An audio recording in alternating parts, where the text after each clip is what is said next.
Hey guys, it's Aurora, and I just got home. It's Saturday, May 14th, and I just got back from a family outing that some of you may or may not know about. Um, Me and the rest of my family all went to help my aunt, we'll call her D, to help my Aunt D take something off of her bucket list. We went and saw a Bob Seger tribute concert last night. Um, Now, why does she have a bucket list? Um, well, before I get into all that, normally I script the videos that I post on here, but I'm just gonna shoot from the hip, so you'll probably hear a whole lot of hms and ums and so on and so forth. So just bear with me. 5 years ago, my aunt was diagnosed with ALS, Lou Gehrig's disease. Um, my aunt is someone that when I was younger, I spent a lot of time with. Um, but once I was about 16, we just went our different directions. She had her own kids, so she didn't hang out with my mom as much, and we just didn't see her as much. As went on, we live very different lifestyles, and she's never been my favorite person. Not to say she's a bad person, just again, we live very different lifestyles, and you know, I'm not a judgmental person, but other people are, and they kind of bug me. um, but with that being said, she's my aunt. I love her. Everyone has flaws, and you know, we don't hate our family just because of their flaws. But with that being said as well, I haven't spent a whole lot of time with her, and I don't interact with her. I don't know her phone number, and while I do know where she lives, it would be kind of weird for me to just show up there. I see her at family get-togethers. Sadly, it's normally funerals, because that's about the only time our families really get together anymore anyways. Um, she lives like 20 minutes away from me. I really should spend more time with my family. I might need to change that. But anyways, so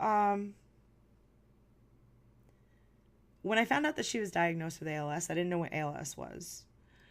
Uh, I did some research on it, looked it up, figured out what was going on, what exactly she was facing, so on and so forth. I found that the mortality rate is like 3 to 5 years. 3 to 5 years. It's ridiculous, right? So, anyways, that put a little shock in my ass, and I sent her a message. Like I said, I don't know her phone number, and I wasn't gonna show up there, but I did send her a message, and I reached out to her, and I just wanted to thank her because it reminded me that there were like so many things when I was younger, like, not going into detail, but when I had to go to court, and when I got arrested, my aunt was there. When I needed help learning how to drive, and my mom was too out of her mind to freaking help me because she did not like being in a car with someone else driving, my aunt was the one that stepped in. She did my hair for my prom. She made my wedding cake. So even though I wasn't close to her, and I don't know much about her, like if you asked me her favorite color or what her favorite type of food is or anything like that, I wouldn't be able to tell you. She's always been there for me when I needed her to be. And I started feeling really bad. Like, what kind of person doesn't spend any time with the people that they're supposed to love? I mean, I do love her. The same thing with my uncle and everything else, but I mean, I just hadn't spent any time with him. So I wrote her a message, and I just poured my heart out, and I was devastated, and I was so sad, and her and I communicated a couple of times back and forth, and it meant a lot to her. It made her cry, my mom said, and it just meant a lot to her to hear from me. But at the time, she was diagnosed with ALS, but she looked absolutely fine. It's one of those diseases where you don't necessarily know there's anything wrong right away. But once you do, it's a domino effect. It's like one thing after another, and it just gets worse and worse and worse. So my aunt knew, but she really didn't have any issues. So although she did everything the doctors wanted her to, she didn't worry about it. And, she didn't really bring it up as much and so on. And as life happens, you have a tendency of drifting apart again. And that's exactly what happened to us again. I haven't spoken with her since my grandfather's funeral, and that was 3 years ago. So when my mom asked me if I wanted to be a part of this bucket list, if I wanted to help her, knock this one off, I figured, well, this is my chance to redeem myself. This is my chance. And again, I was only thinking about me, like, because I'm the jerk face that hasn't made any attempt. And granted, she hasn't made any attempt either, but I'm the jerk face, at least in my mind. So anyways, I was like, yes, absolutely, we'll totally do this. So we went to do it, and I really didn't think anything of it. And although I knew it was a big deal, it still didn't, a bucket list is a huge thing, and you don't really think about it. Like, we all use, or a lot of us use the term bucket list as something we want to do before we die, but we're not actually staring our mortality in the face at that point in time. Granted, we can all die at any minute. We can get in an accident. We could drop dead of a heart attack. Some anomaly could happen, anything. But to know 100% for a fact that our body is failing us and fighting against us, and we are going to die sooner rather than later, that changes things. That makes it huge.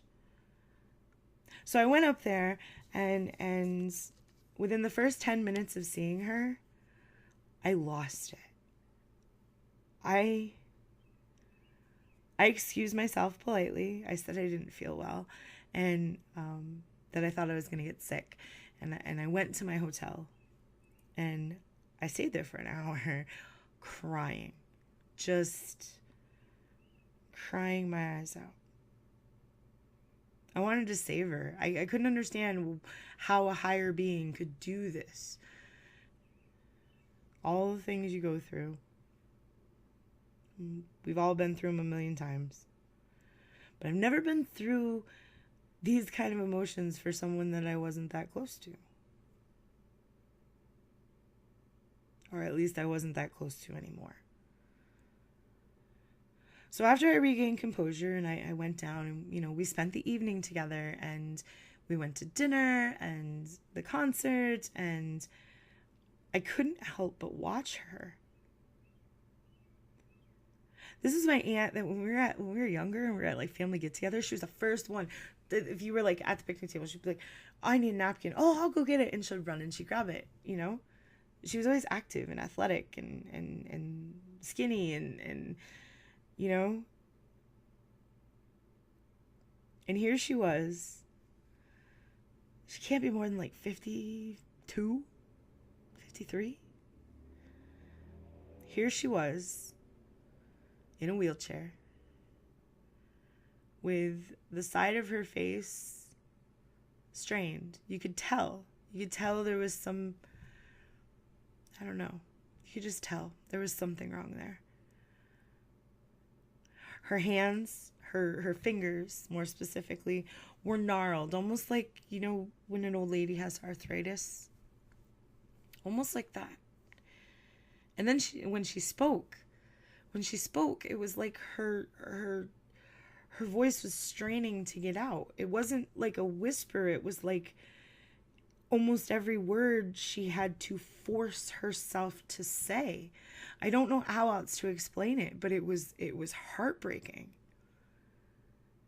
And it almost made me not want to hold a conversation with her, not because I didn't want to hear it, but because I felt like it hurt her to speak. And she swears it doesn't. At dinner, I watched her hold her fork, and she had to use 2 hands to get it to her mouth. And her fingers don't bend correctly, so she couldn't hold a fork like you or I would. Everything she did was strained. There's not a thing that she does that doesn't require effort or help. Thank goodness my uncle had an awesome job that he was able to retire from so that he's able to stay home and take care of her.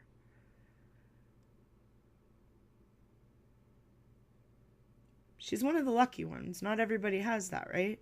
Some people spend their whole lives in a hospital, or the rest of their lives in a hospital. Anyways, I'm getting off topic. Basically, I decided after that I needed to do something. I wanted to do something. There's nothing I can do to stop it. It's such a minute in size disease. And by that, I mean there's so few people that have it. I think the last statistic I read was as of 2014, there was like 35,000 people with it in total. So it's not something that's even profitable to research and make drugs for it, because, you know, the amount of money that it would take to research and find a drug to help the situation or to best case scenario cure ALS, you wouldn't turn a profit on it. There's not enough people that are sick with it. How sad is that? How gross is that? But we won't get on that subject either. So yeah, basically ALS, if you have it, you're going to die. Your body is going to start working against you, and it will rapidly increase the amount it works against you until you die. There's no cure, and there's no cure in sight.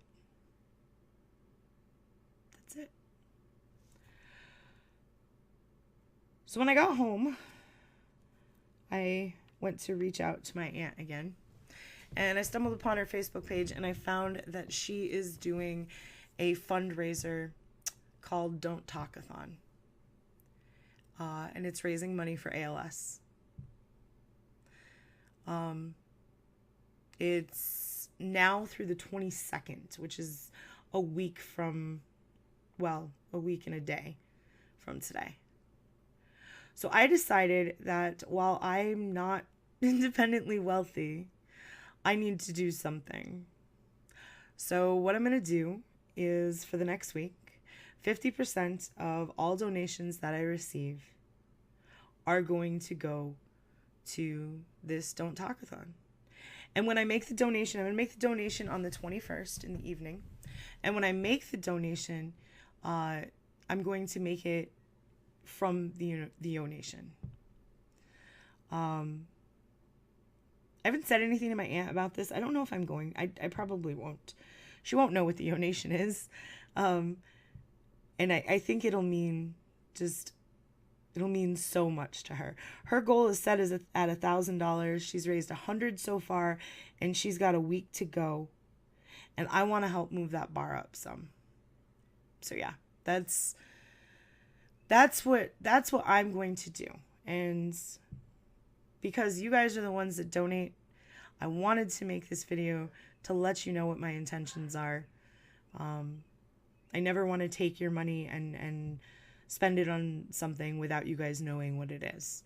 And so that's what we're doing, whether it be $1 or it be $100 between now, starting tonight, the 14th, Saturday the 14th, and carrying on through until Saturday the 21st. 50% of all donations to the donation are going to go to the Don't Talkathon to help ALS. To not help ALS, to stop ALS. I'm going to leave a link in the description below. That link will be to the fundraising page if you guys prefer and you'd like to make a donation through there. That would be awesome as well. No need to say where it comes from, anything like that, but anything you can give, whether it be $1 or a share or anything, that would be phenomenal. Just share it. Just get it out there so other people can see it. Help me help her. That's all I ask. All right, guys. I love your faces, and thank you so much for listening to me blather on. I promise you, no more unscripted messages. This was a bit long-winded. But I love you guys.